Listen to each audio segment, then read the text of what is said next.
Hello!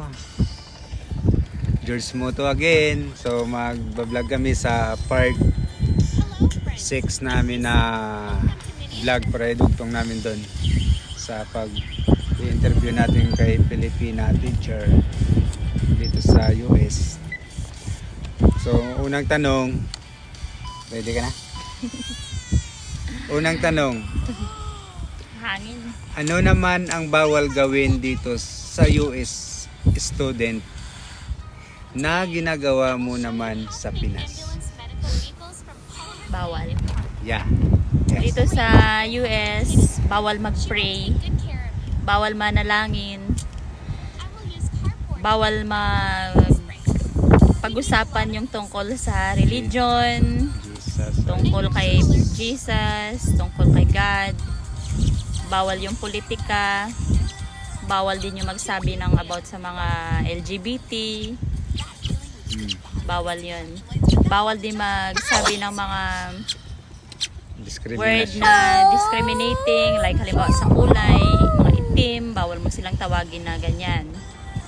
O kung anong kulay man, itim, puti, hindi maganda yan. Lalo na yung mga itim, pag sinabihan mo ganyan, ano yan, magagalit sila. Tsaka, ano yan, against sa law nila yan. Parang minamaliit mo sila. Discrimination, gano'n. Kasi may kaso yan, di ba? Pag dito sa US, pag diniscriminate mo isa, pwede ka nila kasuhan kaagad. Oh. Kaya tayo ba, ano din, kahit anong edad mo, pwede ka magtrabaho kasi discrimination sa age yan. Oo, maraming matatanda dito na nagtatrabaho. Kaya tayo kahit Pinoy, pwede nila tayong tanggapin kasi bawal discrimination. Basta may visa ka. Kompleto Tsaka, ka sa papels. di ba kung mag-apply ka trabaho, mayroon talaga lugar para sa PWD dito. Tanggapin talaga nila. Ay, Oo. mayroon sila talaga lugar or mayroon silang hinahanda na ipagawa sa'yo kung mayroon kang kapansanan. So, ganun sila rito. Lahat dito Accommodation. pantay-pantay. May mga accommodation sila pa. Lalo sa mga PWD. Yan ang maganda dito kasi walang mahirap, walang mayaman dito. Wala ka mang bahay or ano ka man. Ang trato nila ganun pa rin, parehas lang. Sabi nga nila, bisan mayaman ka kuno, hindi ka lang maging humble ka lang kuno. Hindi ka kuno magsiling-siling damo kaya korta mo na kay bawal mo na di. So ano ba? Ano na? So malakas dito ang hangin guys. Dito kami ngayon sa labas, dito sa Ihawan. Dito kami nag-ihaw eh. Bawal din sigawan yung mga bata, bawal mo silang hawakan kasi pwede silang against you eh. Pwede na sabihin na sinaktan mo sila kahit na hinawakan mo lang. So kaya doble ingat dito. Lalo na sa mga malalaki, bawal mo silang yakapin o mag-usap na kayo lang kasi pagmalisyahan nila. So punta na tayo guys sa pangalawang tanong. So ma'am, for your experience, maganda ba makisama ang mga local teachers dito sa USA?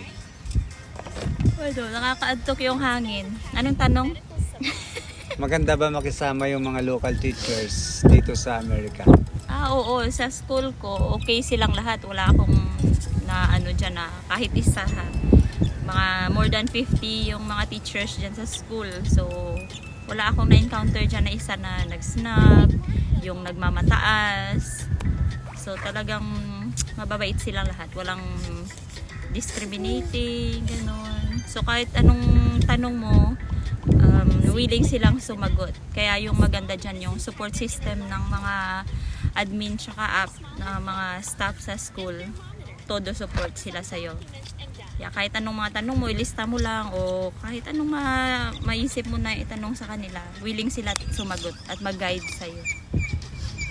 Mga hindi sila willing to help sila, tsaka kung ano yung meron sila, willing silang mag-share. Di katulad sa atin sa Pinas na, ay naku, akong gumawa nito, dapat ako yung may credit, ganon. Tapos, pinaghirapan ko ngang gawin to eh, tapos ibibigay ko sa'yo. Walang ganito dito. Kung ano yung mga materials nila, willing silang i-share sa isa't isa. At hindi sila nagdadamot. Lalo na kung halimbawa mga soft copying ganun. May mga picture ka halimbawa, oh, yung ganda naman yan. Tapos sasabihin pa nila, sila ba mismo mag-offer sa'yo, do you want a soft copy of that one? Ganun. So willing to give, willing to share sila talaga. Hindi sila nagdadamot. Hindi ko lang alam sa ibang kasi sa school ko, sa experience ko, ganun kaganda. So yun sa ibang school, hindi ko lang alam. So guys, ayan na po yung mga pangalawang tanong natin kay ma'am dito sa US. So ulitin ko ulit, ito po yung part 6 natin. So nakadalawang questions tayo. So ilalagay naman po namin yan sa title kung anong gusto nyo dyan panoorin about sa life namin dito. Walang halong pagsisinungaling yan guys, lahat yan totoo. Real talk. Real talk lang na guys, real talk.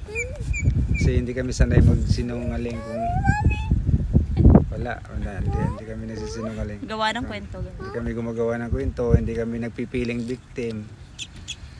Talaga sa amin normal lang kung ano ka ganun talaga. So, hi guys, abangan nyo naman yung part 7 namin. Bye! Bye! Pakita mo yung Say bye. Yan po yung apartment. apartment Mahangin namin. sa labas.